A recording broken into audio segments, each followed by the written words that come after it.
What's up, good people? Thank you for clicking play on another episode of Big Man, Tiny Kingdom. Peace and blessings, good people. It's been 6 months since I acquired my RV travel trailer, a 2020 Jayco J-Flight model number 175RD that I affectionately named Babar, my tiny kingdom. Through these months of owning my home on wheels, I've quickly been able to identify the pros, the cons. I've been doing a lot of homework. I've learned about how to maintain it. I took a training course to get better with towing it, and I've discovered that there's still so much more for me to learn. Before I bought it, I thought I knew what I was doing, but boy, was I wrong. Despite all that, I'm in love with the RV life. I am yet to go on any long road trips, but I most certainly will be, and I am so looking forward to it. Over the next few episodes, I'll be sharing with you what advantages Babar provides me, as well as the disadvantages. And I will also talk about where I see myself in the future as it relates to my home on wheels. So without further ado, let's get into the good stuff. So what's good? Let's start with the blessing of it all.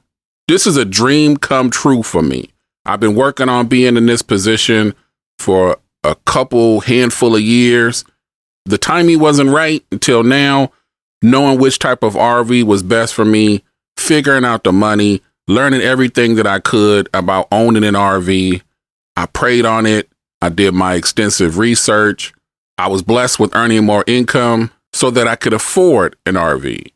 First thing I did when I received my RV was I took a moment to thank my Heavenly Father.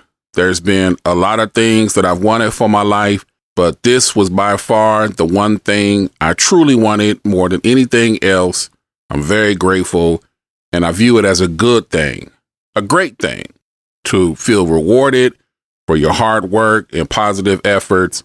It has helped me to only allow good energy to flow throughout Babar, and I know that from having that mindset, more good things are to come. The price tag was also good.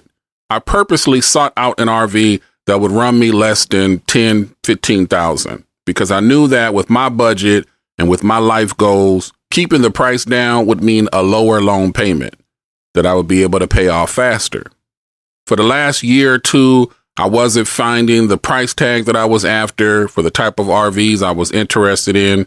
At one point, I decided that I would go above my price range. That's when I found several rigs to pick from that were $15,000, $20,000, $25,000. It was still doable for me as far as the monthly payment, but when I found one that I decided to move forward with, I couldn't get financing approved. At that time, I was making much less money. I had filed bankruptcy in 2015, and even though since then I've been busting my butt to rebuild my credit, the bank and dealer just didn't feel enough time had passed or that on paper my money was good enough for me to get the approval. But it turned out to be a good thing for me because I think I would have been settling if I went ahead with that RV. It was nice, but it didn't check off a lot of my boxes. I think I wanted to move forward with it because it had a Murphy bed and recliner chairs, but the entire layout was a lot different than what I had in mind. So I feel it's good that I didn't get approved. Otherwise, I would be stuck with something that I might not be fully appreciative of. Being made to wait longer, I was able to find a rig that was in my budget, save myself a lot of money, checks off more of my boxes than any other one I was looking at. Not all of my wants. There are things that I wish I could have, and I'll be going over what those are in a future episode. But every time I see Babar and get to spend time inside it, it makes me smile. I know I make the best choice for me. Probably the biggest good thing about Babar is that I have a tiny home on wheels.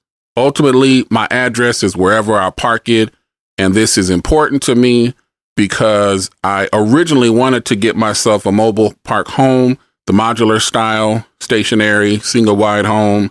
I'm glad I didn't go that route because it would mean that all of my money would be tied into that place. Probably wouldn't be too much left after paying bills and debts, which in turn means that I would have to find ways to earn more money, which then meant, yes, I'd be a new homeowner, and that's a cool thing in a lot of ways, but because I'd be working a lot more hours, I wouldn't have much free time to go on those adventures that I enjoy doing. And to me, that ain't living life real big.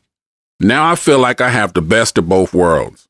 I have my tiny kingdom, and wherever I decide to tow it, I get to enjoy the comforts of my home, while at the same time enjoying the adventure.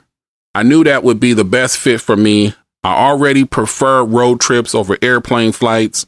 I also prefer sleeping in my own bed instead of taking chances in a hotel where who knows if the cleaning staff cared enough to actually change the sheets from the previous guest. There are so many horror stories about that type of stuff happening.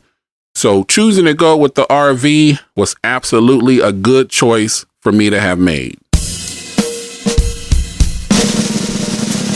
Now, a lot of you with RVs may not agree with me on this next one being a good thing, but to each his own.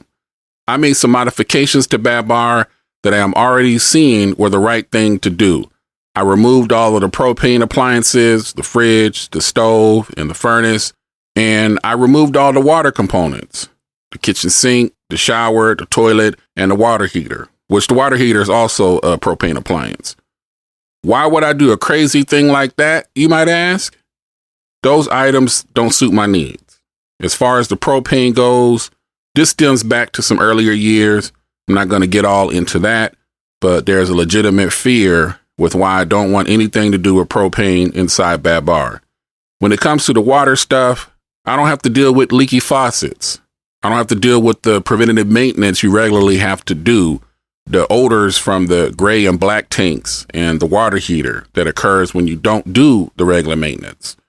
I was recently watching someone's YouTube videos where the person lives in it full time in the Midwest.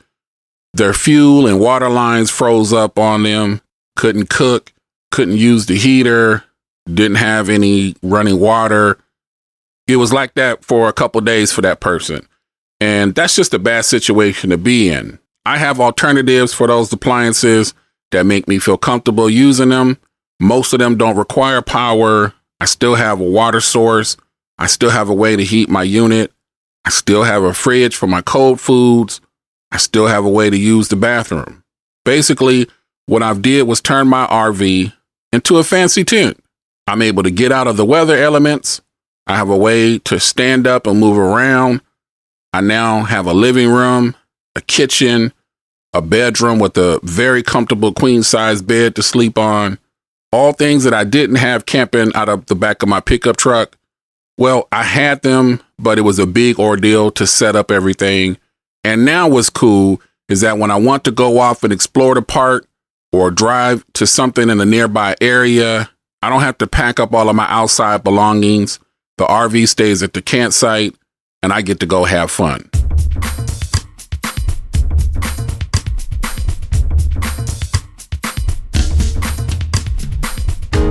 For me, all of that makes for good times. So far, it's been the best of times. I feel so blessed. I am happy as ever about my camper, and owning Babar has opened up for me a whole new world of outdoor adventures. And if you know me, then you know how much that makes me feel good, which means you know I'm out here living life real big. Now that I've shared my good things with y'all, be on the lookout for my next episode where I share what I feel are some of the negatives about my RV situation and what I am doing to turn those obstacles to positive. Y'all keep it kosher, good people. This is Big Man, Tiny Kingdom.